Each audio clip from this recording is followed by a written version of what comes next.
a bunch of kids from the first season of Last Chance U in Mississippi are suing and Netflix. Obviously, I've had this conversation with many lawyers and attorneys already. I was the first one being hit up about it. And I'm going to be honest, I've been told there's no possible way, blah, blah, blah. Now, if these kids have found a loophole with some sort of attorney or somebody found something out, best believe my name is back in this motherfucker. I will be put back in here. I'm the one that's blackballed, not these kids. I'm the one that got them $4 billion, not these kids. I'm the one that got blackballed. I'm the one that can't get a job. I'm the one that did not get a dime, yet Netflix has made billions of dollars off my name. See, in fairness to the kids, they're the product on the football field. They went through the grind that we put them through as coaches, but they didn't make Netflix billions of dollars. They didn't get blackballed. They're still playing. They're still coaching, many of them. A lot of them are doing things. Some are in the NFL making money. Best believe, I'm letting you know on this show right now. Oh, I'm best believe I'm in this motherfucker. If this thing is real, I'm going back in it. The year doesn't matter, Joe Accord. The NIL year doesn't matter. So there's a 7-year threshold, which would put this back to 18. I'm clearly in that 7-year threshold. These kids would supersede the threshold by being in 2016, 15, 16, but it has nothing to do with the other. The year and the NIL have nothing to do with it. Joe, I don't know if you understand the dynamic, but there's North Carolina State from the 80s have sued over NIL. There is no year cap on NIL and coming back for retribution. The bottom line is if they use your name, image, and likeness at any point, fucking Jim Thorpe was alive, he could sue. If they use your name, image, and likeness at any point and made money off your name, you can come back now and get some.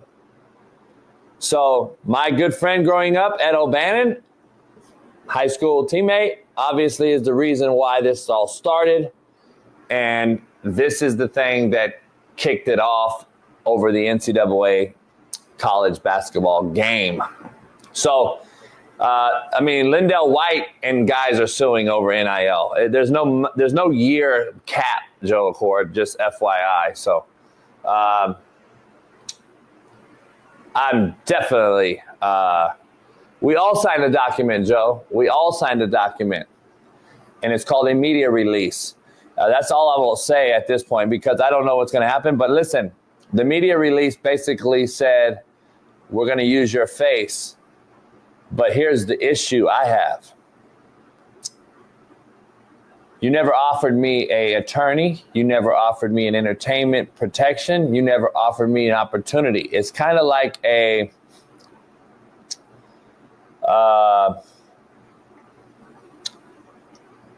it's kind of like a cornhole. Shut the fuck up. Who do you know that I know? How the fuck do you know who I know? Ed was a senior when I was a freshman. Shut the fuck up. Charles was a sophomore when I was a freshman. Shut the fuck up. I grew up with both of them. Shut the fuck up. And they lived across the street from my fucking house. So shut the fuck up. Are you ever embarrassed by being wrong, homie? Cornhole, you fucking nobody. Are you ever embarrassed about blabbing your fuckhole and it's always fucking wrong? Are you ever embarrassed? Is your bitch ass ever fucking embarrassed about being fucking wrong? Because you've never been right, ever. All you do is blab your fucking fuckhole all day long.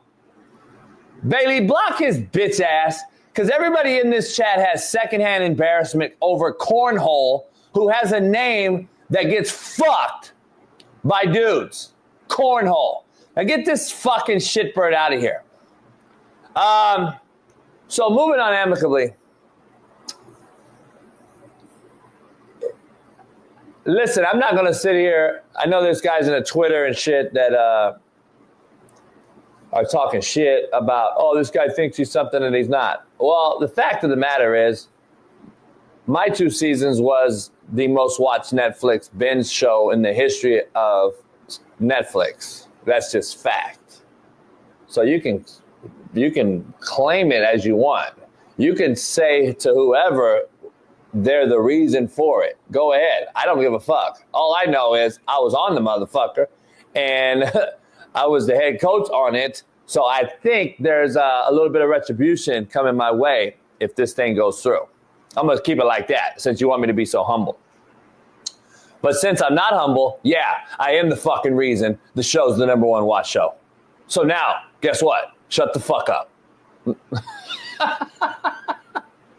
Lawsuit coming from the players from, as much as you can talk about it, the players coming from Last Chance U. Because as I told them in the meeting, you've already went through all this. And now what these kids got going on, they don't understand it. And they were like, so didn't everybody sign a contract? I was like, yeah, but I have to have my boy explain to you what happened with that deal. As much as you can. There's no contract. I'm about to be on TMZ right after this show. So obviously they think that this has come out. They associate my name with it. So I've already been contacted by TMZ, the main producer for the sports section of TMZ. So I'll be on TMZ right after my show this morning. Good friend of mine who runs the sports department at TMZ, Mike Babcock, who runs it. I'll be on with him right after this, and I'll break it down. But here's the thing. There is no contract signed, and that is the predatory. So when you get a house loan, you know and I know there's predatory lenders out here who will go at you and take advantage of you and give you a bunch of paperwork and not really give you the opportunity to seek advisement. We were all duped into thinking that our faces would get us notoriety in some fashion, shape, or form, not knowing, though, that Netflix was a predatory lender, so to speak. They attacked us in a way where we were vulnerable because we're football players and coaches, not actors. We did not have entertainment lawyers or agents. So they took full advantage of us by having us do a media release. So a media release, all that did was allow our faces to be on screen where it doesn't get shit. You know that fuzz? Yeah. That's all it is. It didn't fuzz our face. Jermaine Johnson, Coy Dang, a couple other guys didn't sign them. So they couldn't really show their face other than background noise walking by. They didn't want to have anything to do with it. Now that NIL has come out, you have the 1980 NC State Wolfpack basketball team suing. That makes no sense. You have Reggie Bush, Lindell White, all pre-NIL are also suing. Johnny Manziel. The year does not mean shit. NIL, once it was legalized. The real NIL. The real NIL that's currently right now. Everyone thinks you have to be in this window of when NIL started to get retribution. No, it doesn't. And if you were taken advantage of, your name, image, and likeness was ever taken advantage of, like the 1980 Wolfpack basketball team who's suing, and I hear the Fab Five, and I hear a lot of other people are getting involved.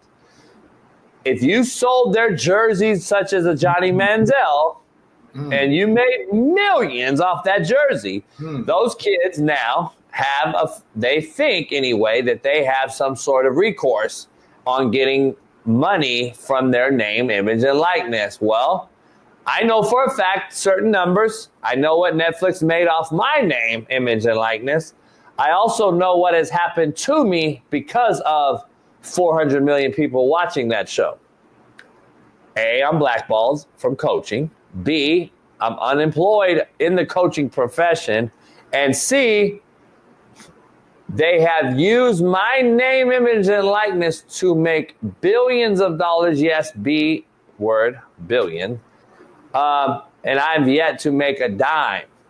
And by the way, the issue that I have is, and this is the one that's the kicker, that show, if you haven't noticed, is still on Netflix. Yes. Why? Why? Still getting views. Fucking right it is. They're still making money off my name, image, and likeness. As same with these kids from Mississippi and Indy. So Netflix, they think they're foolproof, because I have spoken to certain lawyers and attorneys at Netflix and my own attorneys. They think they're foolproof with this media release, but there's also some things called a morale clause where you took advantage of certain people not knowing the space, and you abused the right and abused our name, image, and likeness to where you benefit and I don't.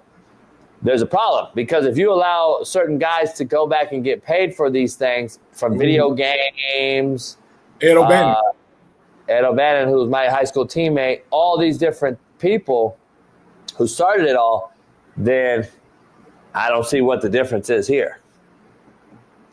I don't see the difference. So when you break it down that way, it all makes sense, because now I was on the side of the 80 NC State team. Like, come on, dog. But I forgot the fundamental part of what NIL meant, which was your name, image, and likeness, not the collectives. Well, the big problem is there's a lot of discrimination in this whole thing when it comes to morale. And there's a morale clause in life that exists that you can sue for when you are taken advantage of.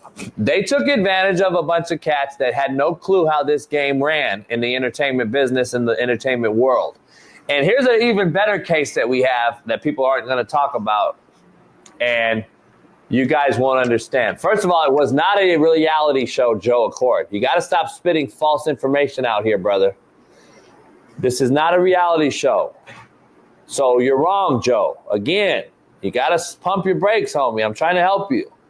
It's a documentary.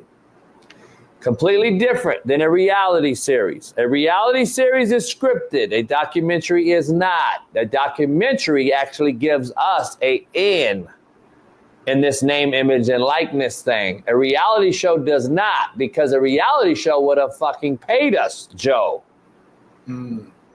It is a documentary where they don't pay you to tell your life story. That is the difference. Okay. That is what gives us an in, because it is a true story, not edited, not scripted. A reality series is scripted, and you're paid for that, and you get retribution off of what? What they make forever, right? Which is called what? Rappers get it still to this day. The royalties. All the royalties that come with it. Well, guess what happened? Last year, if you don't know, there was a Writers Guild strike. Yep. That's how Tubi came about. Actors Guild, Writers Guild, everybody struck because what? They are not getting royalties off of streaming anymore. So guess what happened? The actors went down and they struck because they said, oh, nah, you're going to stream our name, image, and likeness and get paid for life. And we don't get royalties anymore because you're streaming us instead of going to the movie theater first.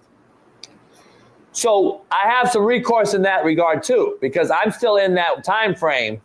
And during that strike, I still fit in the 7-year window of that writer strike. So there's a lot of inside information I can't say, but there's a lot of things that's going on that I think that I don't know how it will work out, but I'm the first one to actually get a lawsuit involved. I can't speak about, but it's still in the process of being worked out. But I'm definitely going to be at the forefront of this thing, and I hope the kids do get something out of it. But I also know the truth, and the truth is that show doesn't get 400 million views without me, and I'm just being brutally honest. I don't give a fuck if you don't think I'm humble or not. I'm just telling you the truth. Like, the bottom line is there's a reason. It came to you. It stayed there. No doubt. I mean, I'm not saying that because I'm show with you. Just throwing it out there. Just throwing this out there. Reed Hastings, who owns Netflix, shut down the show because I'm no longer on it.